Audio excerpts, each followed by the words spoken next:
From killing the Medusa monster to helping emperors rule the world, here are 11 of the greatest swords from mythology.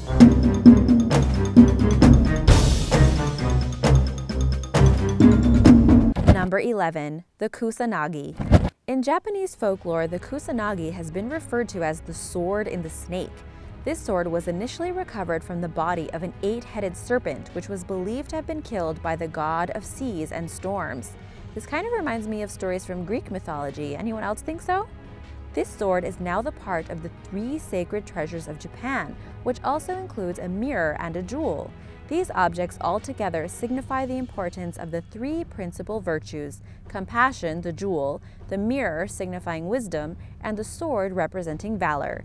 It is believed that these symbolic artifacts were a gift from a sun deity to the imperial family of Japan. Due to its royal connections, this sword has occasionally also been compared to Excalibur and other mythical swords.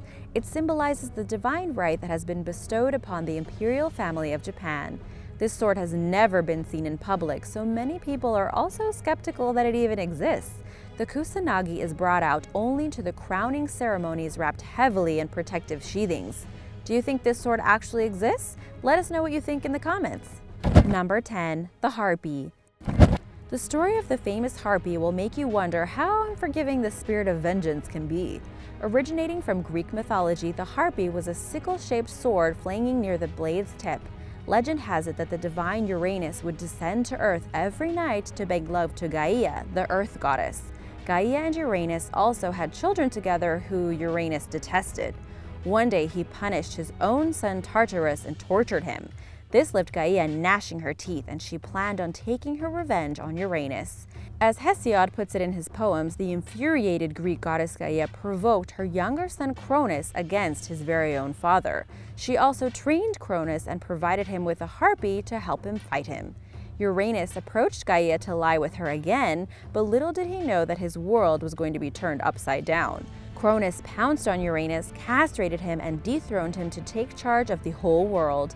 The sword later became an emblem of Cronus' strength. Greek mythology also highlights another character, Perseus, Cronus' grandson. Perseus also used the same harpy to behead Medusa, the female monster with snakes for hair and the ability to turn people instantly into stone. He fought Medusa by using her reflection on his shield. For his valiant and heroic act, Perseus today is widely carved into statues and sculptures with a harpy in one hand and Medusa's head in the other. Number 9. Gram. Originating from Norse folklore, the gram has a very interesting story. According to legend, the gram was to be presented to Sigmund, a Norse patrician, at his sister's wedding. However, halfway through the wedding, the Norse god Odin, impersonating a human body, took the sword and shoved it into the trunk of the tree called Barnostokar. He told the people that the sword was granted with unmatched powers, and the person who would be able to take it out would become its rightful owner. Soon after, every man in the village tried his luck, but failed. Everyone except Sigmund, who was able to successfully take the sword out of the tree. The king, Sigheid, impressed by the miracle, tried to bribe Sigmund for him to give him the sword. Sigmund rejected the king's hefty gold offer and decided to keep the sword for himself. The infuriated Sigheid felt he was being disobeyed. He ordered the assassination of Sigmund's entire family. Sigmund appeared on the scene years later and avenged his family's brutal murder. He then went on to fight several other legendary battles with the same sword before it finally broke into 2 halves. After Sigmund's death, his son Sigurd inherited it and forged it back together. He would eventually go on to use the same sword to kill the mythical dragon Fafnir. Mythologists claim that even though the sword got refurbished, it was so sharp that it could cut a metal anvil into clean halves in just a single strike. Many contemporary writers have also paid homage to this sword and use it as a reference in their works. Speaking of famous swords getting stuck in things, here comes number 8. But first, be sure to subscribe and click the notification bell so you don't miss out. Number 8. Excalibur. Most of us are probably the most familiar with Excalibur. The first story of Excalibur comes from a poem Merlin written by Robert de Boron. According to this story, King Uther had no true heir to take the royal throne. After his death, the country was divided as to who would rule the kingdom. The nobles called upon the wise Merlin to come up with a solution. He erected the sword on a large stone that could only be pulled out by a true King of England.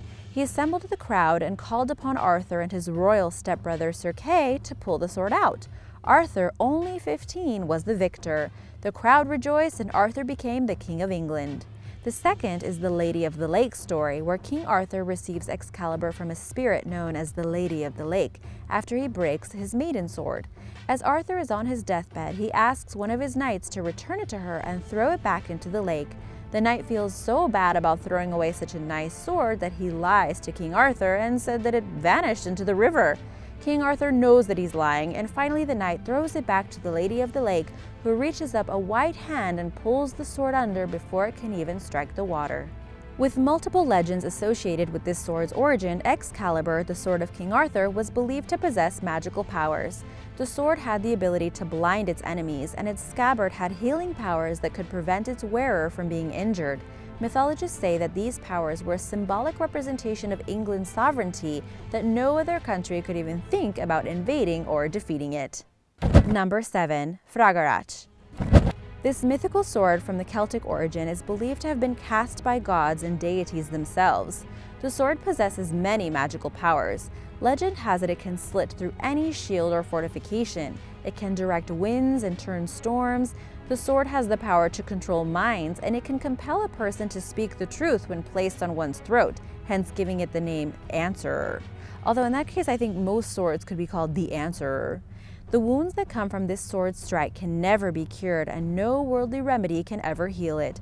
According to the legend, the sword was controlled by the deity Manannán mac Lir, who, like a grim reaper, takes souls from the world to the afterlife. Manannán gave this sword to her foster son Lugh, who later handed it to another mythical character, Conn. Conn went on to fight 100 battles with this sword. Number 6. The Taming Sari. The Taming Sari is a popular kris in Malay culture.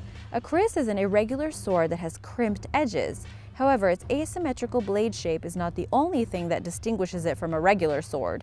The base of the sword has elaborate details and inscriptions which are believed to be in an alien language. The wielder of the famous Taming Sari becomes invincible. The sword is often considered as the wielder's third eye, and legend has it that the sword once protected its blind owner when an enemy attempted to attack from behind.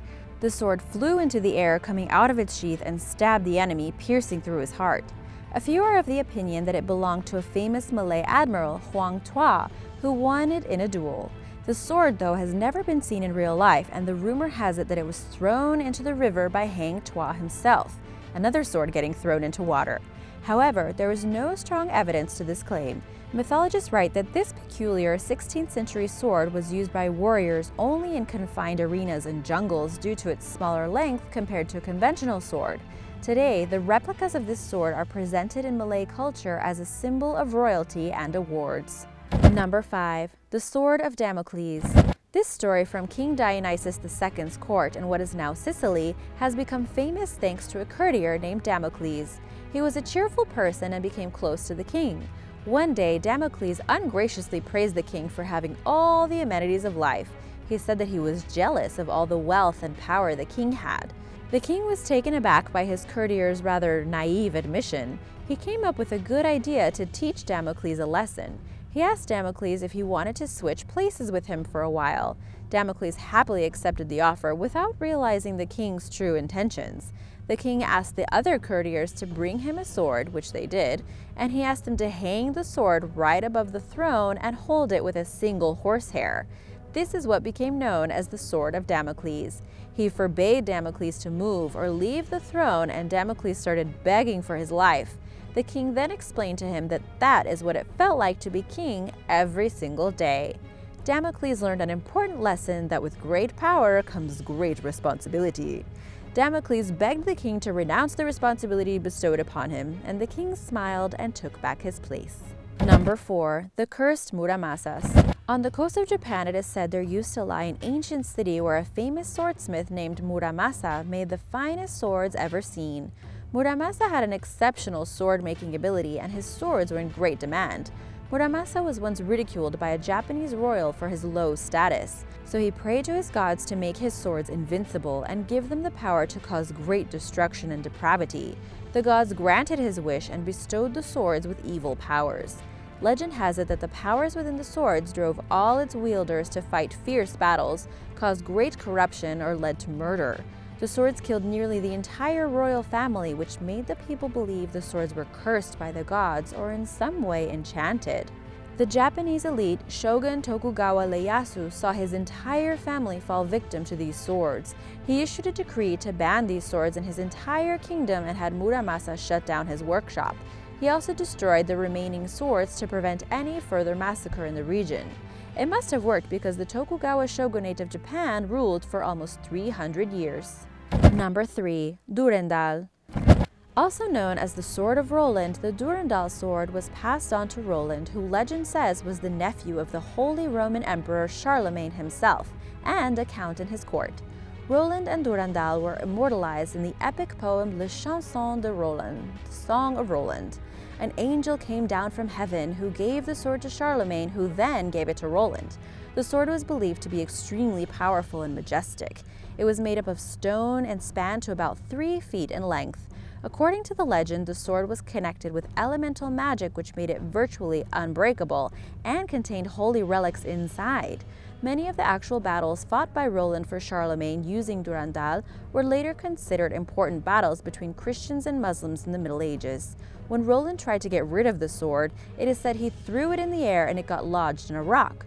Visitors to the Chapelle de Notre Dame in Rocamadour can see an iron sword stuck in the rock above the door leading to the chapel, and it is believed that this may actually be the famous Durendal.